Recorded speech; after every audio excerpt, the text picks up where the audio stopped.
Hello students, welcome to study Yuva. आज हमारा topic है चक्रवृद्धि ब्याज। तो चलिए शुरू करते हैं हमारे पहले क्वेश्चन से। हमारा पहला क्वेश्चन है, एक धनराशि वार्षिक चक्रवृद्धि ब्याज की दर पर 2 वर्षों में 500 रुपए तथा 3 वर्षों में 540 रुपए हो जाती है। तदनुसार उस चक्रवृद्धि ब्याज की वार्षिक दर कितनी है। तो यहाँ पर हमें चक्रवृद्धि ब्याज की वार्षिक दर बताना है, और जिसमें एक धनराशि जो है वह 2 वर्षों में कितनी हो जा रही है दोस्तों, 500 रुपए तथा 3 वर्षों में वह 540 हो जा रही है। तो यह साधारण ब्याज नहीं है, या फिर यह ब्याज नहीं हुआ है, यह हमें दिया है मिश्रधन। तो मिश्रधन की वैल्यू हमें यहाँ पर दी है। अब इसे आगे सॉल्व कैसे करेंगे, हम दर कैसे निकालेंगे, चलिए देखते हैं। तो सबसे पहले हमारी ट्रिक क्या है, दर निकालने की दर बराबर अंतर गुणा 100 बटे पहला मिश्रधन। तो चलिए इसके माध्यम से हम सॉल्व कर लेते हैं। तो सबसे पहले हमारा अंतर निकालने के लिए हम क्या करेंगे दोस्तों, इस 3 वर्ष के जो मिश्रधन दिया है इसमें से 2 वर्षों का मिश्रधन हम घटा लेंगे, अर्थात 540 में से इस 500 को हम घटा लेंगे। तो 540 में से 500 घटाएंगे तो कितना आ जाएगा दोस्तों, ये आ जाएगा 40 गुणा 100 डिवाइड बाय पहला मिश्रधन। तो हमारा पहला मिश्रधन क्या दिया है दोस्तों, 2 वर्षों में पहला मिश्रधन हमें दिया है 500 रुपए। तो पहला मिश्रधन हम यहाँ पर लिख लेते हैं, और पहला मिश्रधन हमेशा वही होगा जो आपको पहले हमेशा दिया रहेगा। तो चलिए इस आगे सॉल्व करते हैं। तो ये दोनों जीरो से ये दोनों जीरो कट जाएंगे। अब हमारे पास कितना बच गया दोस्तों, हमारे पास बच गया 40/5। तो इसे हम काट लेते हैं, 5 से कम 5 और 5 8 40। तो यहाँ पर कितना आ गया दोस्तों, हमारा आ गया 8%। तो यहाँ पर कितना आ गया दोस्तों, हमारा 8%। तो इस प्रकार हमारा ऑप्शन नंबर 1 जो होगा वह बिल्कुल करेक्ट हो जाएगा। तदनुसार उस चक्रवृद्धि ब्याज की वार्षिक दर कितनी हो जाएगी, 8%। क्वेश्चन नंबर 2, एक धनराशि प्रतिवर्ष की दर से चक्रवृद्धि ब्याज पर 2 वर्षों में तथा 3 वर्षों के बाद क्रमशः 1440 रुपए तथा 1728 रुपए हो जाती है। तदनुसार उसकी वार्षिक दर का मान क्या है। तो यहाँ पर भी हमसे दोस्तों वार्षिक दर ही पूछी गई है, तथा हमें यहाँ पर 2 वर्ष का मिश्रधन तथा 3 वर्षों का मिश्रधन यहाँ पर हमें दिया हुआ है। तो सबसे पहले हम क्या करेंगे, अंतर निकालने के लिए हम 1728 में से 1440 को घटा लेते हैं। तो यहाँ पर हमें कितना प्राप्त हो जाएगा दोस्तों, जब हम 1728 में से 1440 घटाएंगे तो हमें प्राप्त हो जाएगा 288 गुणा 100 डिवाइड बाय पहला मिश्रधन। तो हमारा पहला मिश्रधन क्या है दोस्तों, 1440 रुपए। तो चलिए यहाँ पर 1440 लिख लेते हैं।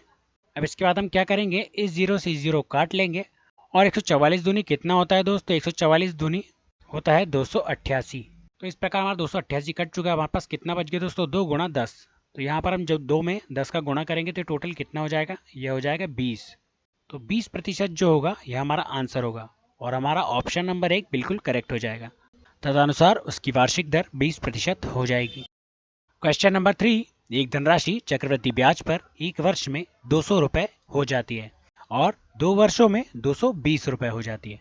तो ब्याज की दर कितनी है। तो यहाँ पर भी दोस्तों हमसे ब्याज की दर ही पूछी गई है, और हमें यहाँ पर 1 वर्ष का मिश्रधन और 2 वर्ष का मिश्रधन दिया हुआ है। तो चलिए हम क्या करते हैं, अंतर निकालने के लिए हम एक मिश्रधन में से दूसरा मिश्रधन घटा लेते हैं। तो जब हम 220 में से 200 घटाएंगे तो हमें कितना प्राप्त होगा, हमें प्राप्त होगा 20 गुणा 100 डिवाइड बाय पहला मिश्रधन। तो हमारा पहला मिश्रधन कितना दिया है दोस्तों, हमारा पहला मिश्रण दिया है 200। इसे काट लेते हैं, ये दोनों जीरो से ये दोनों जीरो कट जाएंगे, और इस 2 से जब हम इस 20 को डिवाइड करेंगे तो कितनी बार में कट जाएगा दोस्तों, 10 बार में। तो इस प्रकार हमारा आंसर कितना हो जाएगा, हमारा आंसर जाएगा 10%।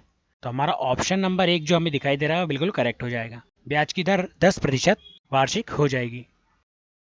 क्वेश्चन नंबर 4, कोई धन चक्रवृद्धि ब्याज की दर से 3 वर्ष में 800 रुपए तथा 4 वर्ष में 840 रुपए हो जाता है। तो ब्याज की वार्षिक दर ज्ञात कीजिए। तो बिल्कुल सेम सवाल है, और इसकी वही सेम ट्रिक होगी कि यहाँ पर दर निकालने के लिए हम क्या करेंगे, दोनों का अंतर निकाल लेंगे। जो हमारा पहला मिश्रधन है और दूसरा मिश्रधन, इनका अंतर। तो 840 में से जब हम 800 घटाएंगे तो कितना प्राप्त होगा दोस्तों, हमें प्राप्त होगा 40 गुणा 100 डिवाइड बाय पहला मिश्रधन। तो हमारा पहला मिश्रधन क्या है दोस्तों, पहला मिश्रधन है 800। तो चलिए इसे आगे सॉल्व करते हैं। तो ये दोनों जीरो से ये दोनों जीरो कट जाएंगे, और इस 8 से जब हम 40 को डिवाइड करेंगे तो ये कितनी बार में कटेगा दोस्तों, यह कटेगा 5 बार में। तो इस प्रकार हमारा ऑप्शन नंबर 1 जो होगा वह बिल्कुल करेक्ट हो जाएगा। ऑप्शन नंबर 1 5, ब्याज की वार्षिक दर कितनी हो जाएगी, 5%। क्वेश्चन नंबर 5, एक धनराशि चक्रवृद्धि ब्याज की दर से 2 वर्ष में 2420 तथा 3 वर्ष में 2662 हो गई। तो ब्याज की वार्षिक दर ज्ञात कीजिए। तो यहाँ पर ब्याज की वार्षिक दर हमें बताना है। तो चलिए इसे भी हम सेम ट्रिक से सॉल्व करते हैं। तो सबसे पहले हम पहले मिश्रधन और दूसरे मिश्रधन का अंतर निकाल लेते हैं। जब हम 2662 में से 2420 को घटाएंगे तो हमें कितना प्राप्त होगा दोस्तों? हमें प्राप्त होगा 242 गुणा 100 डिवाइड बाय पहला मिश्रधन। तो हमारा पहला मिश्रधन क्या है दोस्तों? 2420। तो इसे यहाँ पर हम लिख लेते हैं 2420। अब इससे आगे सॉल्व करते हैं तो ये जीरो से ये जीरो कट जाएगा और 242 से 242 एक बार में कट जाएगा। तो इस प्रकार हमारा आंसर कितना आ जाएगा दोस्तों? हमारा आंसर आ जाएगा 10%। और हमारा ऑप्शन नंबर 1 बिल्कुल करेक्ट हो जाएगा। ब्याज की वार्षिक दर कितनी हो जाएगी? 10%। अगर आपको हमारा वीडियो अच्छा लगा है तो हमारे वीडियो को लाइक कीजिए, हमारे चैनल को सब्सक्राइब कीजिए और आगे भी ऐसे वीडियो देखने के लिए हमारे चैनल से जुड़े रहिए। धन्यवाद।